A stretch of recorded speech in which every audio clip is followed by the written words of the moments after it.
네, 8월 20일 목요일 새벽입니다. 이 시간 성삼위 하나님께 할렐루야 인사드리겠습니다. 할렐루야. 네, 금주는 불청객이라는 주제를 주셨습니다. 사람은 누구나 인생을 성공하고 싶어 합니다. 그러려면 성공길로 가야 되는데요. 그런데 성공길로 가다 보면 반드시 불청객들이 찾아온다는 것입니다. 고로 인생을 성공하기 위해서는 이 불청객과 같은 것들을 잘라야 하기 때문에 금주 이 불청객이라는 특별 말씀을 주셨습니다. 말씀하시길 매일 두 길이 네 앞에 온다. 갈 길은 하나다. 할 일은 하나다. 다른 하나는 불청객이다. 제대로 할 일 하고 가야만 100% 성공하는 삶을 산 자다라고 말씀을 하셨습니다. 인생은 두 길만이 있습니다. 사망길과 생명길, 또 실패길과 성공길입니다. 그런데 사람의 패단이 실패길로 가면서 성공하길 기대한다는 것입니다. 고로 처음부터 성공길로 들어서야만 실패길로 안 가게 됩니다. 그런데 금주 최고의 성공길은 어떤 길이라고 하셨습니까? 하늘길이라고 하셨습니다. 말씀하시길 성공하려면 성공하는 그 일에만 빠져 행해야 성공한다. 특히 가장 성공하는 길인 하늘길로 가야 한다 하셨습니다. 우리는 최고의 성공길인 하늘길로 가고 있습니다. 그런데 이 하늘길을 가는 데 있어서 우리 앞에 장애물과 같은 것이 나타나곤 하는데요. 그것이 곧 이 불청객이라고 하셨습니다. 우리가 최고의 성공길인 하늘길에 들어섰지만 끝까지 가야만 성공하는 것이고, 끝까지 가려면 과정 중에 찾아오는 장애물 같은 불청객들을 반드시 제거해야만 끝까지 가서 성공할 수 있는 것입니다. 그래서 우리가 인생 성공하기 위해 제거하고 잘라 없애야 할 불청객은 어떤 것이 있는지 살펴보도록 하겠습니다. 첫 번째는 시간의 불청객입니다. 말씀하시길 이 불청객 같이 저마다 자기 시간의 불청객이 있다. 깨달아라 하셨습니다. 선민들은 크게 두 종류의 시간이 있습니다. 기도 시간과 기도 외 시간이 있습니다. 그렇다면 불청객도 기도 시간의 불청객과 기도 외 시간의 불청객이 있다는 것입니다.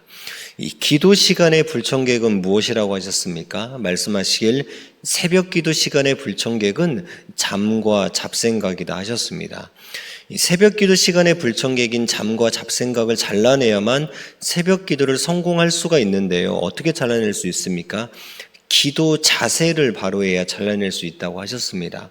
말씀하시길 기도 자세를 바로 하고 기도하기다.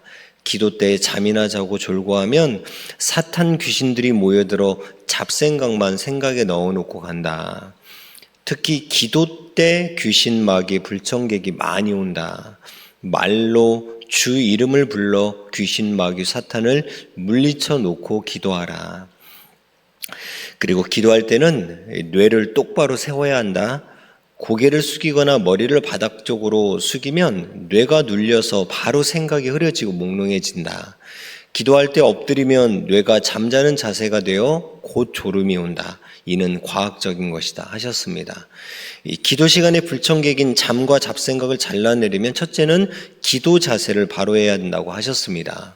육적으로는 고개를 숙이지 않는 것이고요. 영적으로는 먼저 주의 이름을 부르면서 사탄 귀신 마귀를 물리쳐 놓고 기도하는 것이 기도 시간의 불청객인 잠과 잡생각을 잘라내는 기도 자세라고 가르쳐 주셨습니다. 그리고 기도 자세뿐만이 아니라 기도에 임하는 자세도 바로 해야 한다고 하셨습니다. 최근에 하나님께서는 새벽기도 지침을 하나 주셨습니다. 새벽기도 전에 겨우 얼굴만 씻지 말고 깨끗이 샤워하고 기도하라고 전해주어라 하셨습니다. 이 새벽기도 시간에 깔짝깔짝 기도하지 말라고 하셨습니다. 왜냐하면 사탄은 새벽기도에 임하는 자의 태도를 보고 건들기도 하기 때문입니다. 말씀하시길 하나님은 태도도 보시고 단장한 것도 보시고 다 보신다. 엄숙히 단장해야 한다. 이 세상에서 조금이라도 높은 사람 만날 때 파티나 모임에 참석할 때는 씻고 닦고 온갖 단장하고 나타나면서 하나님 앞에는 되는 대로 나타난다. 못된 습관이다. 육적인 자는 육계에만 치중한다. 영계의 하나님, 전능하신 유일신을 보통으로 보고 대하는 태도다. 그러다 천사한테 혼나고 종일 책망 듣는다. 영계를 봐라, 생활 태도를 엄히 본다 하셨습니다. 새벽 기도 때 하나님이 깨끗이 씻고 단정히 나와서 기도를 해야 대화를 받으시고 잠과 잡생각이란 불청객도 물러간다는 것입니다. 여기까지가 기도 시간의 불청객에 대해 살펴보았고요. 기도 시간 외의 시간에 찾아오는 불청객에는 무엇이 있을까? 한마디로 생활 속에서 찾아오는 불청객은 무엇이 있겠습니까? 말씀하시길 생활 속에서도 각종 잡시간은 불청객 같은 일을 하는 시간이다 말씀하셨습니다. 이 생활 속 시간에서 찾아오는 불청객은 크게 네 가지입니다. 첫째는 노는 시간, 둘째는 자기중심, 셋째는 잡생각과 잡일, 넷째는 잡사람들입니다. 말씀하시길 불필요한 것을 하는 시간, 노는 시간이 불청객이다. 자기중심, 자기의지, 자기생각의 삶, 육적인 삶 등은 모두 불청객들이다. 잡념, 잡생각, 잡일, 필요 없는 일도 모두 불청객들이다. 사탄 귀신뿐 아니라 잡사람들 모두 불청객들이다. 매일 이러한 불청객이 찾아온다. 이 불청객을 없애야 성공한다 하셨습니다. 이러한 생활 속 시간에서 찾아오는 불청객들은 어떻게 해야 잘라낼 수 있다고 하셨습니까? 생활 속 시간들을 황금 시간으로 쓰면 이러한 불청객을 잘라낼 수 있다고 하셨습니다. 말씀하시길 사람은 같은 시간에 두 가지 길로 못 간다. 불청객 시간길 아니면 황금 시간길 둘 중 하나만 택해 간다. 최고 귀하게 써야 할 황금 시간을 불청객에게 쓰지 말아라. 매일 하나님 성령과 할 일들만 하며 살면서 시간을 온전한 황금 시간으로 써야 한다. 모든 시간은 하나님 성령과 일하는 황금 시간으로 써야 한다. 불청객 같은 시간을 보내면서도 자기가 그것에 중독되고 체질되어서 좋아한다. 모르니 황금 시간을 맞지 못한다. 조건이 없으니 할 수 없이 불청객을 맞고 안타깝게 시간을 보낸다. 하나님을 맡고 하나님 뜻을 행하며 사는 자는 불청객을 알고 제재한다 말씀을 하셨습니다. 하나님과 성령과 할 일들만 하며 사는 것이 생활 속에서 황금 시간길로 가는 것이고 이것이 생활 속에서 찾아오는 불청객 시간들을 잘라내는 방법이라고 하셨습니다. 그런데 머리로는 아는데 사람들이 안타깝게도 이 불청객 시간들로 보내고 있다고도 말씀을 하셨습니다. 그 이유는 중독이 되어서고 또 하나는 조건이 없어서 그렇다고 하셨습니다. 이 말을 정리한다면 생활 속에서 하나님 성령과 할 일을 하면서 하나님 뜻대로 사는 조건을 자꾸 세우다 보면 불청객 시간으로 쓰는 중독에서 벗어나 황금 시간길로 가게 된다는 것입니다.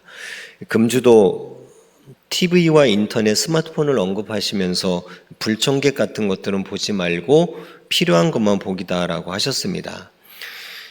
요즘 쇼츠나 릴스나 틱톡에 사람들이 시간을 많이 뺏기는 것이 큰 사회 문제가 되고 있습니다.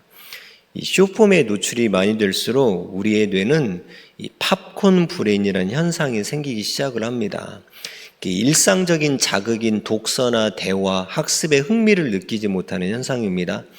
이것이 계속 방치되면 충동 조절 장애로 이어지고 실제 사건, 사고로까지 이어지기도 하기 때문에 점점 사회 문제로 대두되고 있습니다.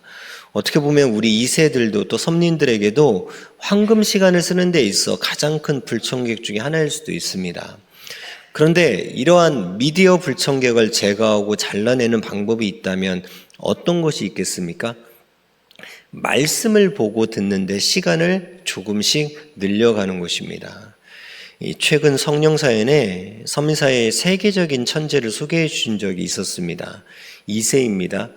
미국의 명문대를 3년이나 앞당겨서 조기 졸업할 정도로 천재입니다.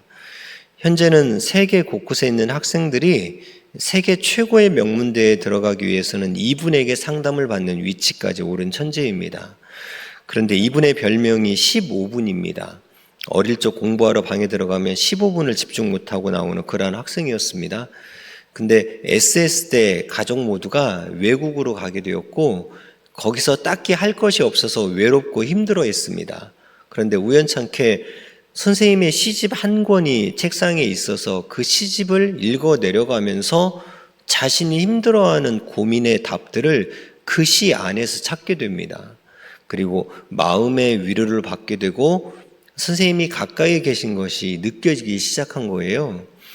그러면서 그 시 안에 담긴 말씀까지도 재미있게 읽다가 이제는 시로 시작해서 매주 선포되는 단상 말씀까지 재미있게 읽기 시작하게 됩니다. 어느 날은 별명이 15분인 사람이 주일 말씀만 하루에 30번씩 읽는 경지까지 오르게 되었다고 했습니다. 또 공부 역시도 예전에 15분에서 지금은 하루 20시간을 공부하는 경지까지 오르게 되었다고 했습니다. 말씀을 받은 자는 신이 된다는 말씀처럼 말씀을 깊이 보니까 인간으로서 신이 된 것이다 라고 하셨습니다. 이처럼 저희들이 우리 뇌를 자극하여 망가뜨리는 미디어 불청객에 우리 황금 시간을 뺏기지 말고 말씀을 깊이 보고 깊이 들으면서 우리 시간을 황금 시간으로 만들어 가야 될 줄로 믿습니다. 그리고 불청객은 시간 사기꾼과도 같다고 말씀을 하셨어요. 하늘 신부들이 시간 사기꾼과 시간을 보내고 놀다가 신랑을 뺏긴다고 말씀을 하셨는데요. 이때는 최고의 황금 시간입니다. 바로 새벽 기도 시간을 지킴으로 이 시간 불청객이 자기 마음 문을 열지 못하도록 해야 될 줄로 믿습니다.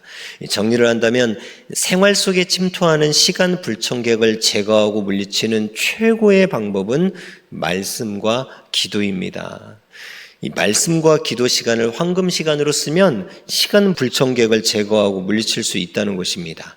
여기까지 우리가 인생 성공하기 위해 제거하고 잘라 없애야 할 불청객 중에 첫 번째인 시간의 불청객에 대해 살펴봤습니다.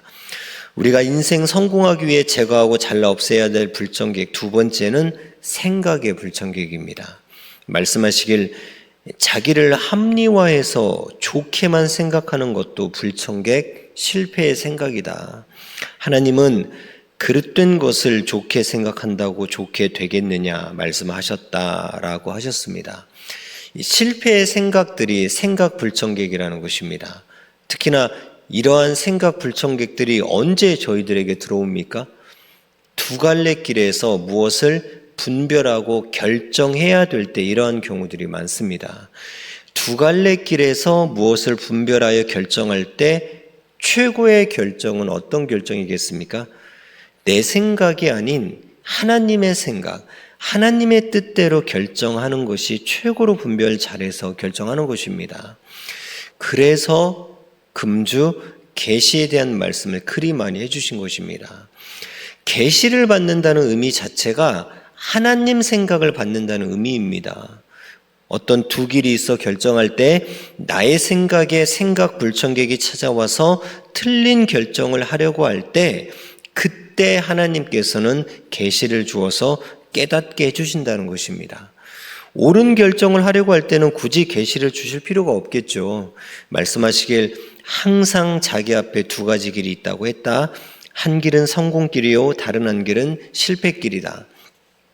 하나님은 사람이 가려는 그 길이 옳은 길이 아닐 때 그때 계시에 깨닫게 하신다 말씀하셨고요.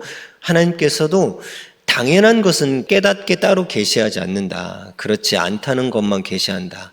당연한 것을 그렇다고 계시하겠느냐? 사람은 당연하게 여기지만 나 하나님이 볼 때 그렇지 않을 때 계시한다라고 말씀하셨습니다. 그런데 우리 인생사가 하나님이 나에게 계시를 주실 만큼 중요한 결정을 해야 할 때가 얼마나 있겠습니까?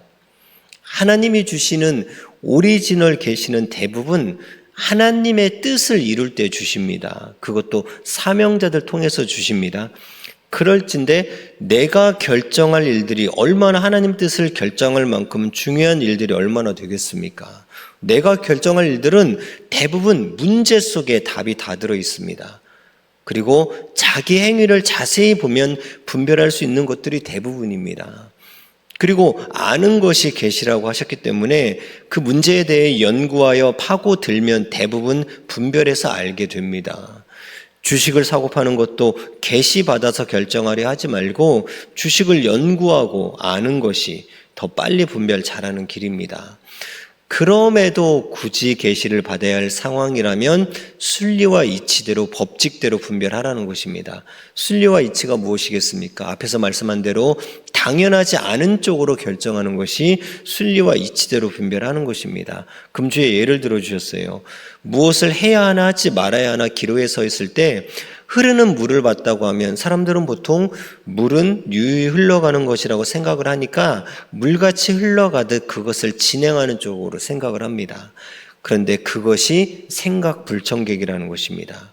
그때는 당연하지 않은 쪽으로 결정하라는 것입니다. 흐르는 물은 평생 무작정 흘러간다. 끝이 없다. 그러니 하면 안 되겠다 쪽으로 결정을 해야 한다는 것입니다. 말씀하시길 하나님과 성령은 모두 그리 생각하나 그것이 아니다 할 때 계시해 주시니 생각을 잘하고 분별해야 한다. 계시를 분별하지 못하면 계시를 안 받는 것이 낫다 하셨습니다. 여러분, 이 말이 무슨 의미겠습니까? 자기가 계시받을 준비가 안 되어 있으면 차라리 계시 안 받는 것이 낫다는 것입니다. 결국 자기 합리화로 자기 좋은 쪽으로 결정할 거면서 굳이 하나님께 계시로 보여달라고 할 필요가 없다는 거예요.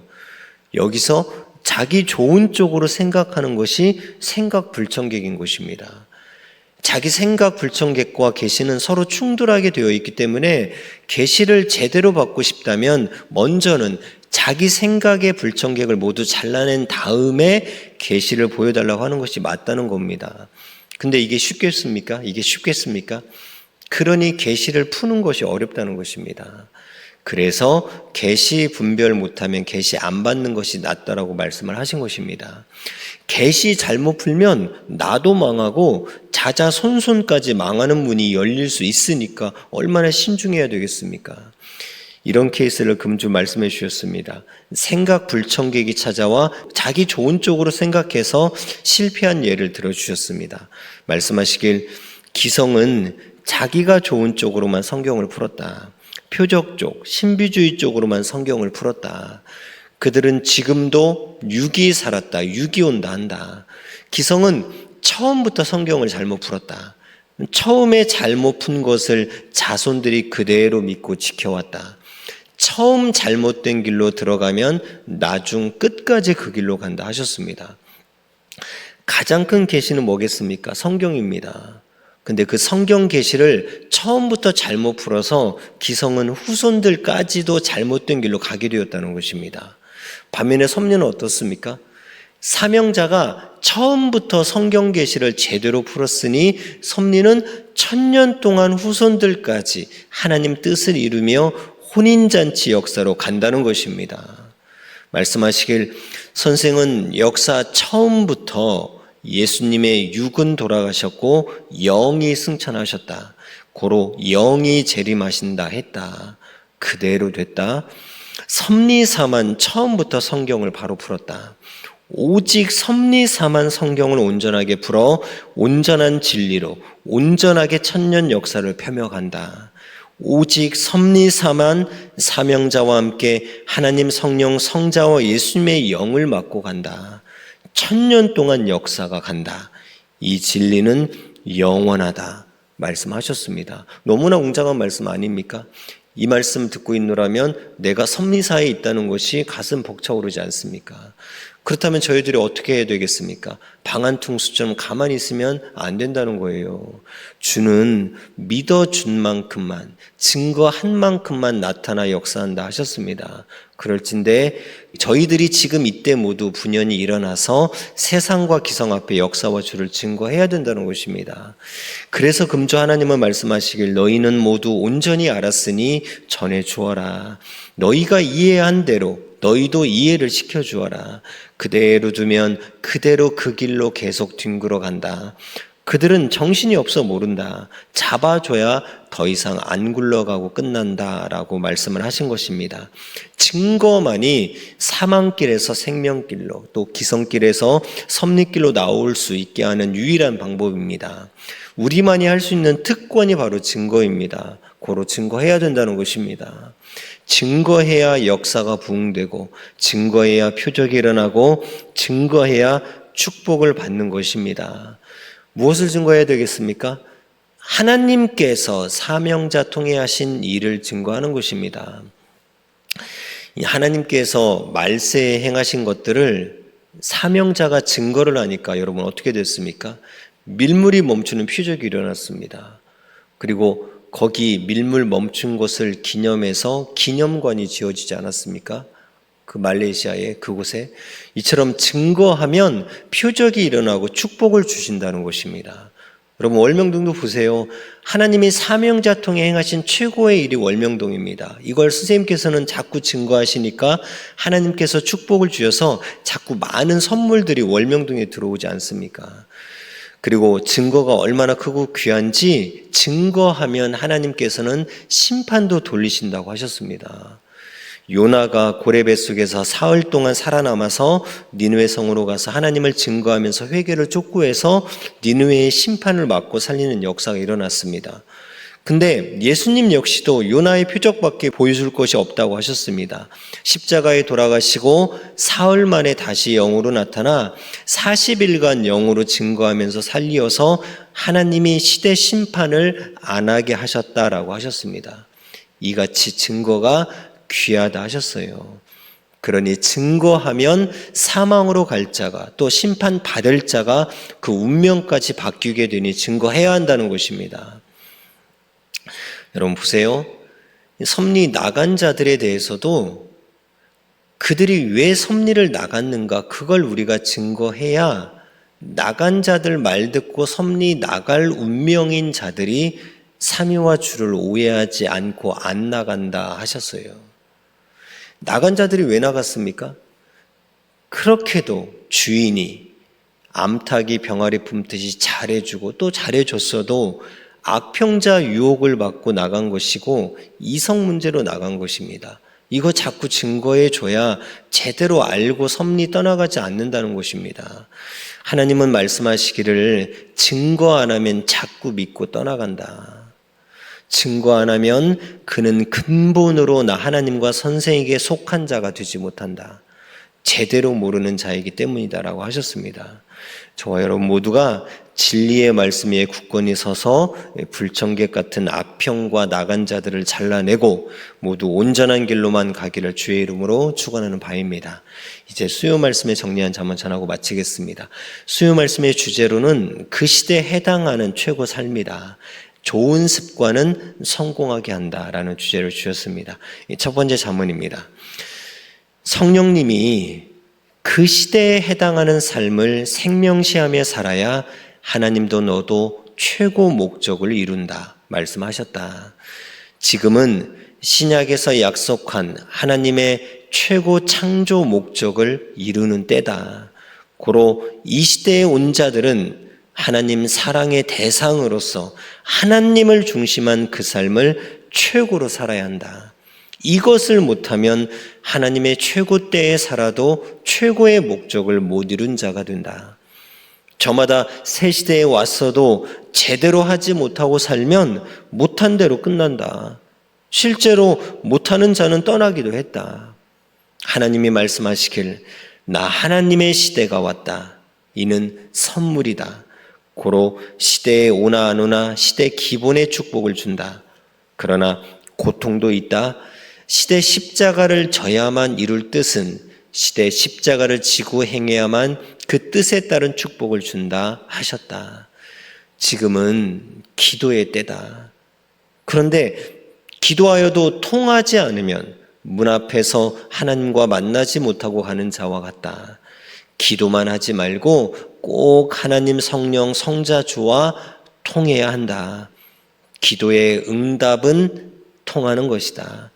또한 기도해야만 이루어지는 것도 있다. 기도해야만 이루어지는 것은 꼭 기도해야만 한다.